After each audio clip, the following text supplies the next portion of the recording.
This lecture is actually a pause before moving forward to tackle some more material in Module 5.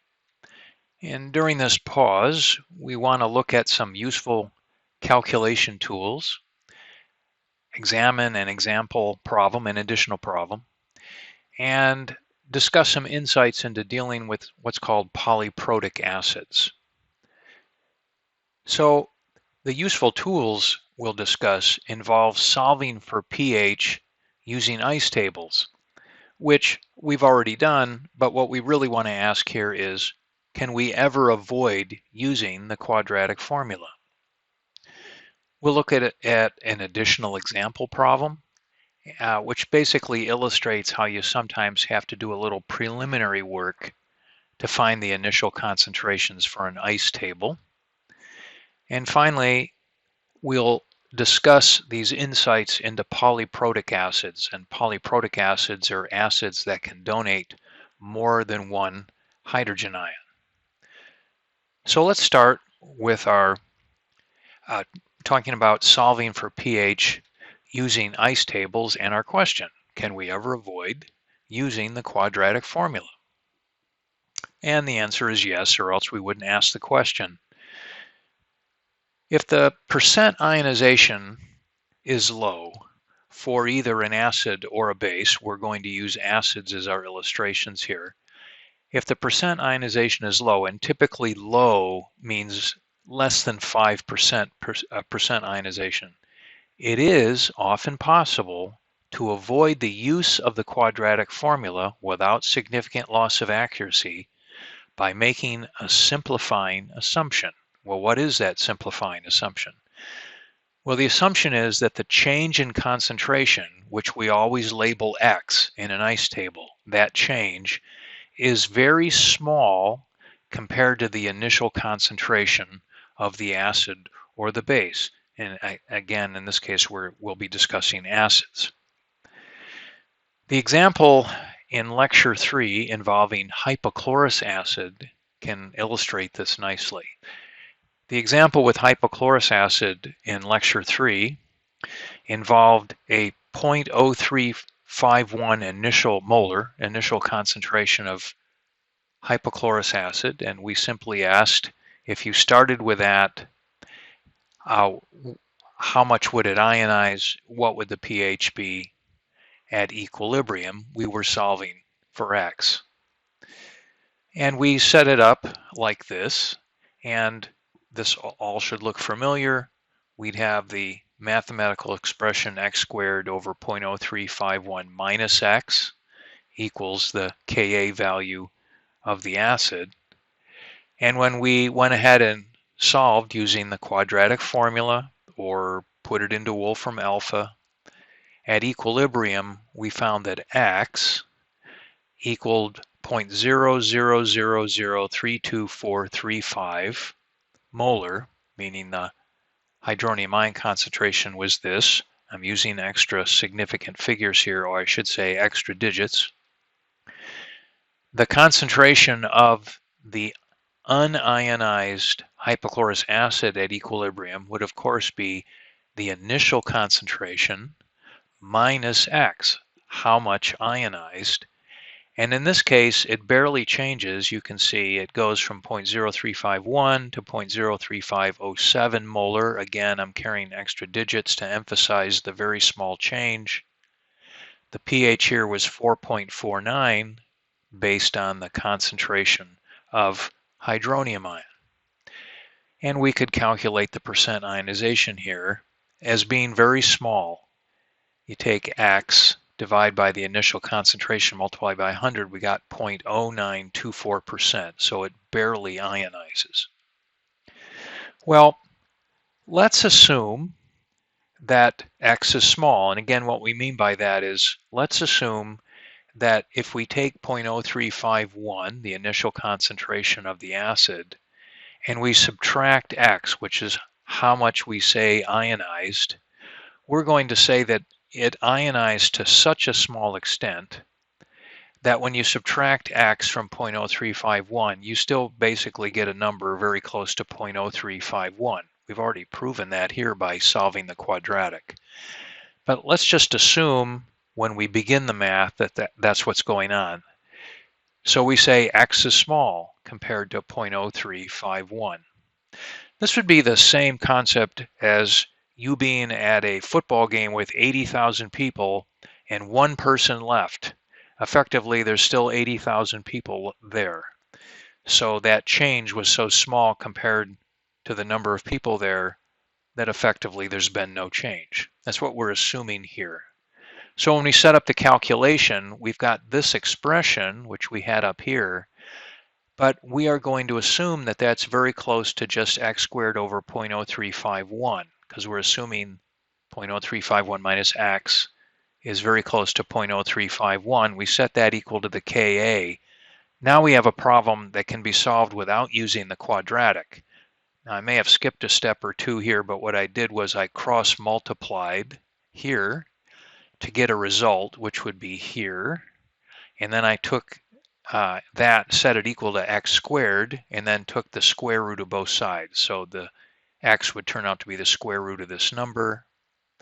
And I get an x value of 0.00003245, which looks very familiar. It's actually a little bit different than the number we got using the quadratic, but barely different. So at equilibrium, the concentration of hydronium ion and hypochlorite is this x value. The concentration of the unionized acid at equilibrium, 0.0351 minus x, right here, is 0.0351 minus the x value we got, which is 0.03507. Not surprising. And you need to remember that if we were strictly following significant figure rules for subtraction, then we could only go out to the fourth place. So truly, we see that 0.0351 minus x equals 0.0351 when we follow significant figure rules. The pH using the slightly different x still comes out to be 4.49, and the percent ionization is almost identical. So what you see here is that we got away without using the quadratic by assuming x is small compared to 0.0351. A good question to ask here is, well, how would I know that x is small without having to solve the quadratic first? Well, let's take a look at that. It's possible to actually predict ahead of time without having to solve it using the quadratic whether or not the percent ionization will remain below 5%. Or in other words, predict whether or not, quote, x is small, unquote. So the change in x can be considered small compared to the initial concentration when, for weak acids, the initial concentration of the acid over the Ka value of that acid is greater than 400. Or for weak bases, when the initial concentration of the base divided by the Kb value for that base is greater than 400. Again, we'll just look at weak acid examples here. You might recall from an earlier lecture that we showed, or at least tried to show, that smaller K values and larger initial concentrations both produce lower percent ionization values. So you can see a lower K value or a higher initial concentration will help make this ratio greater than 400. And we've said before that both those conditions produce low percent ionization values. Let's look at some more examples here, looking at weak acids. Now, it was obvious from the worked out solution on the previous slide for 0.0351 molar hypochlorous acid that x was small. We worked this out and found out that x was small. Now, for that problem that we did on the previous slide, we could ask, could we have predicted that x would be small and so not do the quadratic at all? Well, the Ka is 3 times 10 to the minus 8. The initial concentration is 0.0351 molar. So we'll put the initial concentration on the top, divide by the Ka value, as we said here. that's equal to a number that's in the vicinity of 1.17 million. So yes, I guess that's greater than 400. And we saw that the percent ionization was very tiny. It's certainly less than 5%. So we could have solved that problem and found the pH without having to use the quadratic by just seeing that this ratio is greater than 400. Well, what about a different acid with a different Ka value, acetic acid? It has a larger Ka value with the same initial concentration as for the hypochlorous acid example. This calculation we actually did in lecture 3. So what we're doing is we're making the Ka value larger. Well, let's check our ratio. The initial concentration divided by the Ka value is around 2,000. Yes, that's still greater than 400, but not as ridiculous as for hypochlorous acid. And we found when we did this calculation in lecture 3 that the percent ionization was 2.24%. Now that's a measurable percent, but it's still less than 5%. And so we could have gone ahead and done that calculation without using the quadratic, assuming x was small. So if you take the x is small shortcut, the result, if you do the calculation for this acetic acid, is you get a pH of 3.1. Now, I'm not showing you the calculation, but I'm just telling you that's what you get. If you solved this situation using the full quadratic, as we did in lecture 3, you still get a pH of 3.1. So you can see we were justified in assuming x is small. And since the percent ionization is less than 2.24, I should say it's 2.24%, so it's less than 5%, there was virtually no error in our calculation by taking the x is small shortcut. Now what about acetic acid again? But this time, let's make the initial concentration 10 times smaller. So we're flirting with the edges here because we were greater than 400 here, but now we're going to make this top number 10 times smaller. So let's do our calculation, and suddenly we find that our ratio no longer gives us a number greater than 400. So we have to use the quadratic. The percent ionization in this situation is 6.91%. You see, it's now gone over 5%. And that's why we'd have to use the full quadratic. If you did, in error, go ahead and take the x is small shortcut here, which this ratio is telling you that you should not, but if you did and solve the problem, you'd get a pH of 3.6. If you solved using the full quadratic, the result would be 3.62. So you can see that now the results between making the shortcut and not are starting to diverge.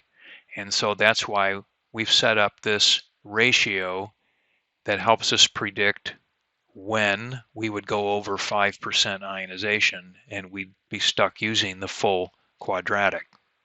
So again, you can use this x is small approximation, and you can predict ahead of time whether or not you can use it by just taking the initial concentration and dividing by the K value and seeing if it's greater than 400.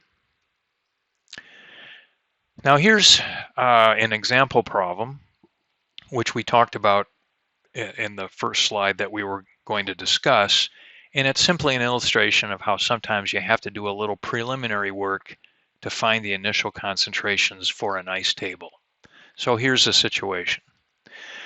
Benzoic acid is actually a solid, and you can dissolve it in water. Now suppose you dissolve 2.55 grams of benzoic acid in enough water to make 400 milliliters of solution. Calculate the expected pH of the resulting solution and the percent ionization of benzoic acid at this concentration. And a Ka value is given for benzoic acid. Well, you can't build an ice table until you have the initial concentration of the acid. And that's pretty easy to do, but you just have to do it. So what we're doing here is we're using the formula weight, molar mass, of benzoic acid and the mass of benzoic acid to calculate how many moles we have, and we're dividing that by the total volume to get a molarity, which is actually the initial concentration of the benzoic acid. We can now write out the balanced equation for the ionization and set up an ice table. This should all look familiar by now. Initial concentration change, equilibrium row. And now we're going to check to see if the x is small approximation is valid here. So we'll take the initial concentration of the benzoic acid and we'll divide by this Ka value. We're asking, is that greater than 400? Well, it is. It's not hugely greater than 400, but it is greater than 400. So we're going to assume x is small. And when we set up the calculation, we can assume 0.0522 minus x is simply 0.0522. So now we can cross multiply and take the square root of both sides, and which is much easier than doing the quadratic, and we get a hydronium ion concentration of 1.81 times 10 to the minus 3. If we take that and calculate a pH, we get 2.74, and the percent ionization, which would be our x value divided by the initial concentration, is 3.47%.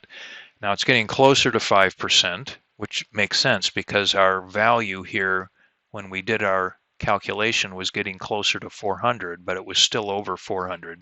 So we're still under 5%, so we're good. As mentioned previously, the third topic we wanted to deal with in this lecture was polyprotic acids, and these are acids that can donate more than one hydrogen ion. We'll start off with an example here. Sulfurous acid, H2SO3, is an example of a diprotic acid. This is an acid that can donate 2 hydrogen ions. Now keep in mind this is sulfurous acid, not sulfuric acid, H2SO4, which you would see in the laboratory. H2SO4 is also a diprotic acid, but we're talking about sulfurous acid for this example. It can basically be thought, a diprotic acid and sulfuric acid, as ionizing in 2 steps in aqueous solution, with each step, each loss of a hydrogen ion, having its own unique Ka value, which we label Ka1 and Ka2. So for the first ionization, we have H2SO3, sulfurous acid, donating an H plus to water, forming hydronium ion and HSO3 minus. This is an equilibrium situation and it has a Ka value, Ka1 of 1.7 times 10 to the minus 2. The HSO3 minus can go on to ionize again. In other words, donate its remaining hydrogen ion to water, form a hydronium ion and sulfite ion. And the Ka for this, Ka2, is 6.4 times 10 to the minus 8. Now I want you to notice that the difference between these two Ka values is quite large. It's actually a factor of 10 to the 6th, which is about 1,000,000, and this is important. Now let's suppose you were asked to calculate the expected pH for a 0.1 molar solution of H2SO3. Now on the face of it, this would appear to be a challenging task since there are 2 successive ionization equilibria to consider, both of which produce hydronium ions. However, if the Ka1 value is at least 1,000 times larger than the Ka2 value, which it is in this case, we can assume, without significant loss of accuracy, that the pH will be determined primarily by the first ionization, meaning we only have to deal with this equilibrium. So in this case, if we were to calculate the pH of a 0.1 molar solution of H2SO3, we'd set up just the first equilibrium in an ice table, And we'd ask, of course, is x small compared to 0.1? So we'll do our test. We'll take the initial concentration, 0.1, divide by the Ka1 value. If we do that, we get 5.9, which is sadly not greater than 400. So we'd have to use the full quadratic here. We'd set up our equilibrium constant expression, put in the values and variables from the ICE table. We'd use the quadratic formula to solve this, and we'd get an x value using a few extra digits here of 0.03359. And using that as the hydronium ion concentration, which it is, we get a pH of 1.47. And if we calculate the percent ionization and take the x value and divide by the initial concentration, we get a percent ionization of 33.6%. Now that's the largest percent ionization we've seen so far from a weak acid. And if you look at the Ka value is, relatively speaking, rather large for a weak acid. So we say sulfurous acid is one of the stronger weak acids. Well, before we leave this lecture, I thought we could look at a few other examples of diprotic and even triprotic acids. In this table here, you can see we have the name and the formula, the Ka1, Ka2, and when it's a triprotic acid, a Ka3. The example we just did was sulfurous acid, and it has a Ka1 and a Ka2 because it's a diprotic acid. Sulfuric acid, which is kind of the cousin of sulfurous acid, is an interesting case. The first ionization has an equilibrium constant that's so large, we just say it's large. So we can actually consider the first ionization of sulfuric acid as a strong acid case. We can essentially say it completely ionizes. And then the second ionization is fairly strong, but it's not in the strong acid category. I've written this out here. H2SO4 going to H plus HSO4 minus with no equilibrium arrow. Ka1 is so large, it basically goes to 100% completion to the right and forms these products. Then the HSO4 minus that's formed, hydrogen sulfate, can further ionize and form a little more H plus ion and sulfate. Now you would think that sulfuric acid would be an obvious case where you could base a pH calculation on just the first ionization, because after all, it says the Ka1 is large.